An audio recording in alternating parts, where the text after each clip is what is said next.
Watch it. You got it?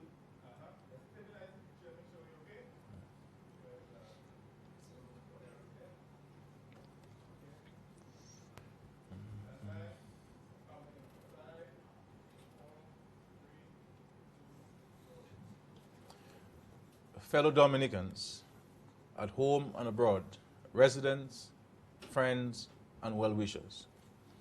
In keeping with this year's independence theme of our nation, our responsibility, it is my duty, and indeed my privilege, to address you 2 days after celebrating our 36th anniversary of independence.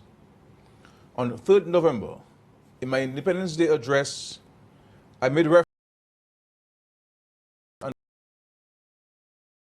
been developing over the past 14 years to boost the social and economic development of our country. I made it clear to all that these policies and programs should not be considered in isolation, but should be seen as an essential component of a formula which, when taken together, can speed up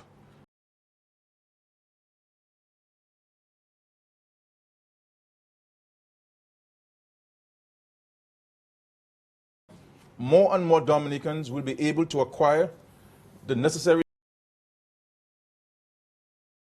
employment from wisely using created would be more equitable social. At the dawn of the new millennium, Dominica would as a result dramatically. But this did not stop us. Government, we are for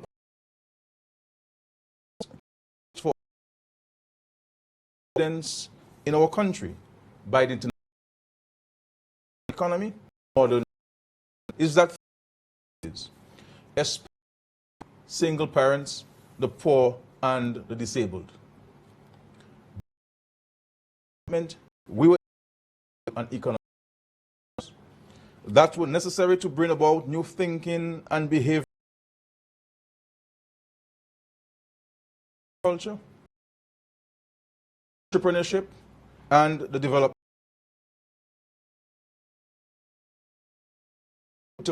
distribution of the nation.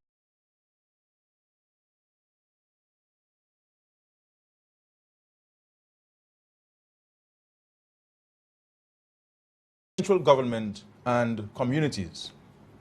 The overall aim is for government to remain close to the people and, through the parliamentary representatives, ensure that the voice of even the most remote hamlet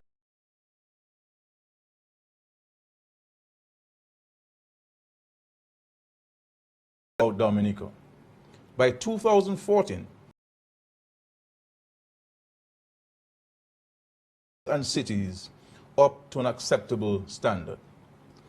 The recent formal opening and naming of the Dr. Nicholas Liverpool Highway was part of the acknowledgement of the considerable progress we have made on our roads. Airport is a staging post to acquiring an international airport to enable travelers to get to and from Dominica more quickly from cities across the world.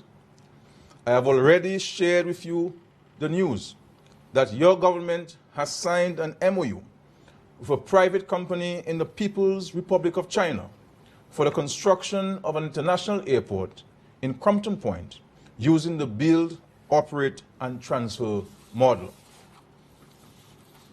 We have spent a considerable amount of money on these projects simply because they are essential for the sustainable development of Dominica.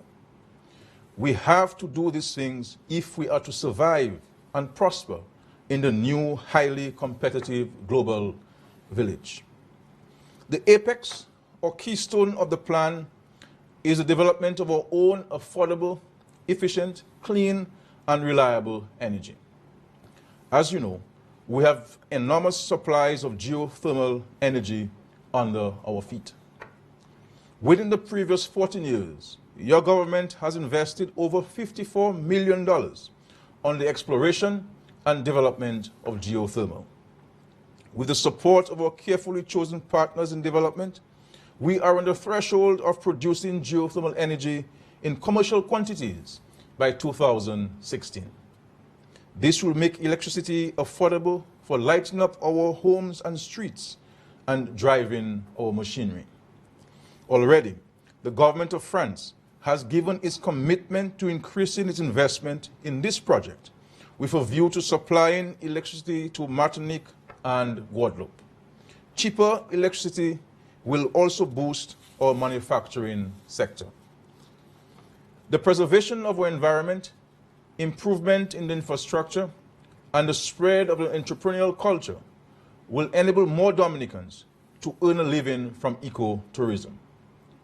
The plan is therefore to diversify our tourism product with ecotourism as a major driver of economic growth. As a result of this, over the last 14 years, we have, through the Tourism Master Plan, created an attractive package of educational, cultural, heritage, community, and sports tourism products, buttressed by ecotourism.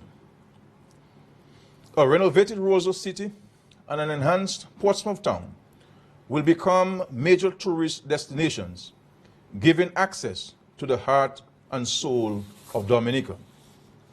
A better trained workforce will also enable us to revive agriculture.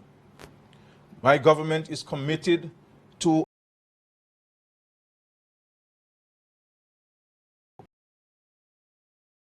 include to our people.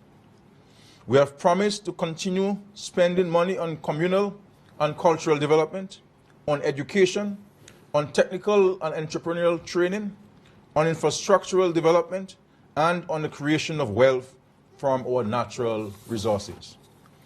We have also promised to increase expenditure on essential social services as a means of raising the standard of living and enhancing the quality of life of all Dominicans.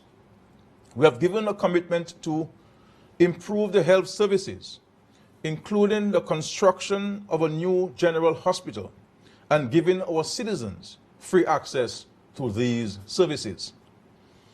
Continue to invest in the housing revolution, whereby we will help needy citizens in every community to refurbish or rebuild dilapidated homes, and in the process, eliminate all pit toilets by 2020.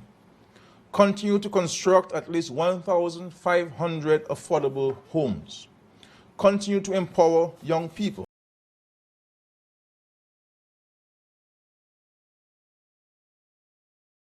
Make sure that the social safety net is strengthened to protect and care for all vulnerable groups, including our children and female citizens. Embrace overseas-based Dominicans with the same rights, responsibilities, and opportunities as we make available to resident Dominicans. Continue to be a peaceful and highly respected nation in the international community that has an enlightened approach to environmental and social protection. These policies and programs have already demonstrated the ability to take Dominica to the next level in pursuit of the dream of a prosperous, peaceful, and just society. But what is more important is that these promises we have made to our people are realistic. They are not pie-in-the-sky promises. We have already secured firm commitments from our partners in development to finance every one of them. This commitment is based on the enormous confidence that funders have in the Dominica Labour Party government and its policies. Please keep in mind that what prevented Dominica from having to borrow at high rates of interest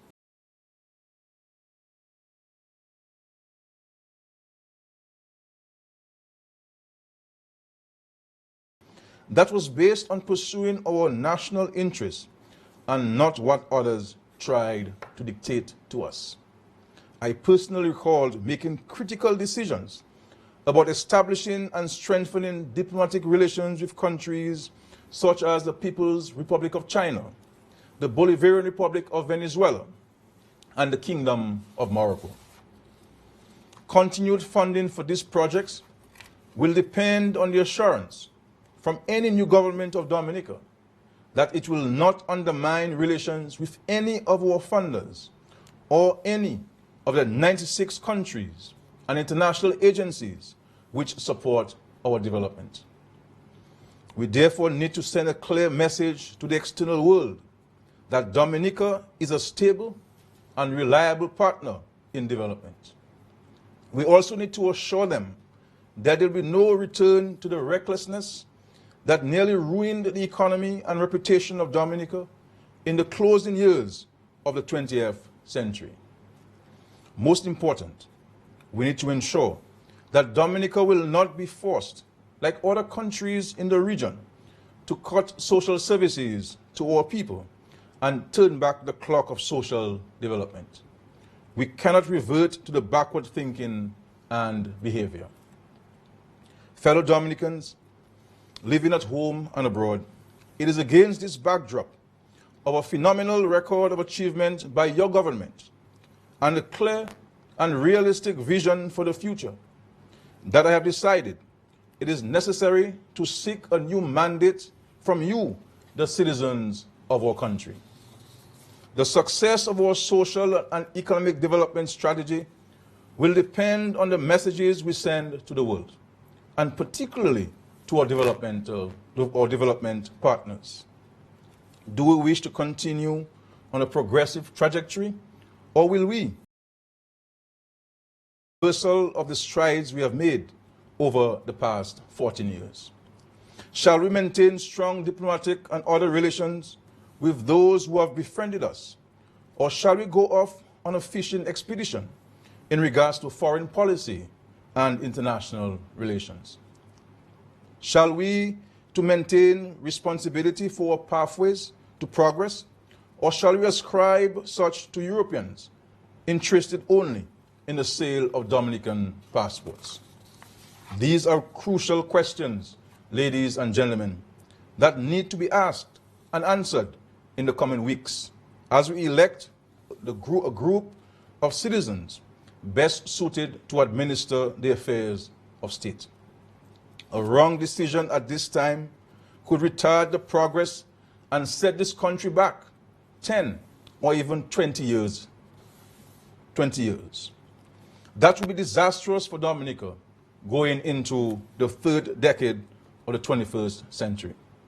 Accordingly, and with full confidence in the capacity of voters to decide objectively and choose wisely, I have today, Wednesday, the 5th day of November 2014, in accordance with the provisions of Section 54 of the Constitution of the Commonwealth of Dominica, advised His Excellency the President to dissolve the Parliament of Dominica with immediate effect and to issue a writ for the holding of general elections. I pray God's guidance and His protection in the conduct of these campaigns. We will differ on policies, we will differ on personalities, but let us never lose sight of the need to keep the best interest of Dominica forefront in our conduct, utterances, and actions. Nomination Day will be Wednesday, the 19th day of November 2014. General elections and the date on which the Commonwealth of Dominica will determine its political, social, and economic future is Monday, the 8th day of December 2014. Election Day is Monday, the 8th day of December 2014. May God bless and guide each and every one of you. May God bless the Commonwealth of Dominica. I thank you very much.